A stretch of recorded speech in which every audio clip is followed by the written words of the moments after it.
はい、前回、こちらのヤンマートラクターですね、これを修理の動画を上げさせていただきまして、その後も順調に動いております。中華製のね、ウォーターポンプでしたけども、何ら問題なく使えてます。それで、今回はね、トラクターじゃなしにね、機械いろいろ壊れてくるんでね、都度都度メンテナンスをするんですけれども、今回こちらの運搬車、これは結構年代物でしてね、中古で購入したんで、何年製かとかちょっとわからないんですけれども、おそらく40年ぐらい経ってんのかな。芝浦っていうメーカーの、運搬車になります。もうこんなエンジンないですよね、芝浦。もう今はもう生産中止というか、もうありません。で、これね、ダンプするんですよ、後ろが。これが、後ろがね、荷台のところがダンプして、土を運んだりとか、うちは一軸やってますんでね、毎年堆肥を大量に入れるんですけれども、堆肥を入れるときに、すごく使います。大活躍の機械なんですけれども、こちらの機械がね、毎年調子悪くなるんですけれども、今年いよいよね、ちょっとエンジンがかからなくなってしまって、それでね、症状としたら、これ、セルモーターもついてるんですよね。セルモーターと、あとリコイル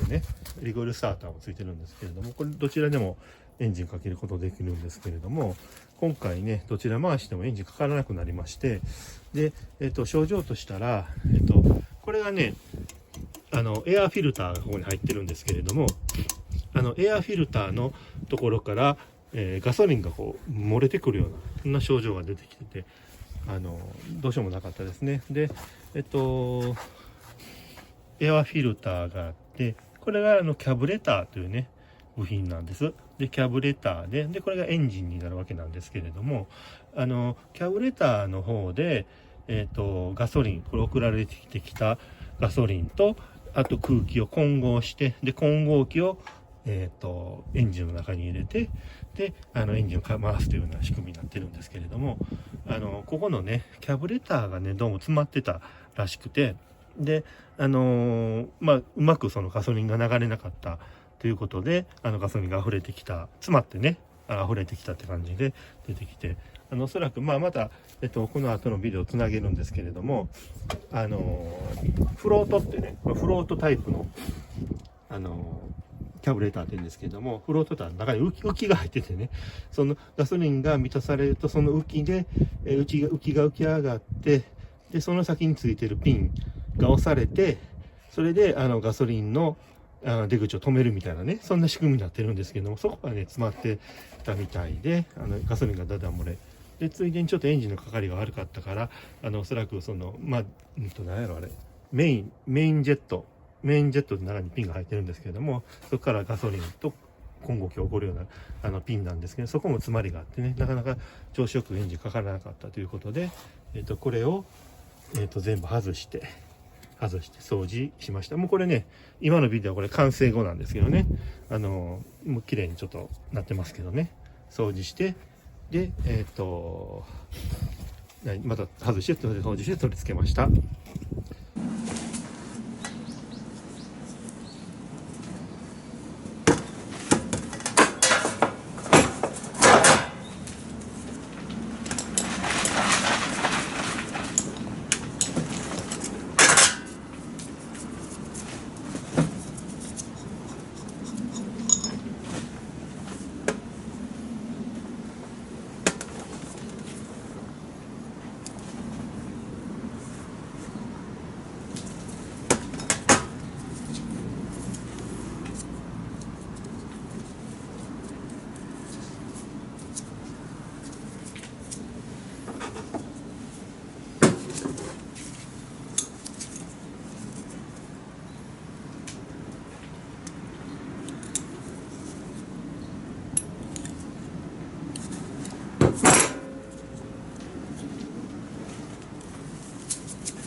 エンジンがね、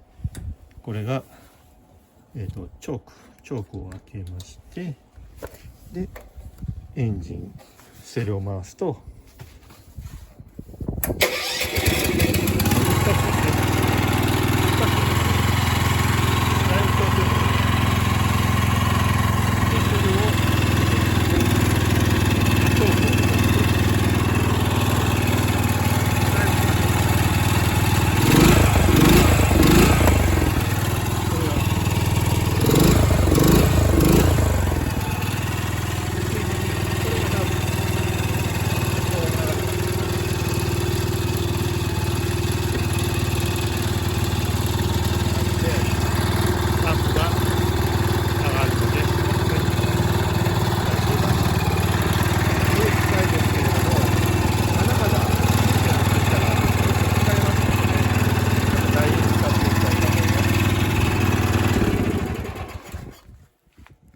こんな感じになります。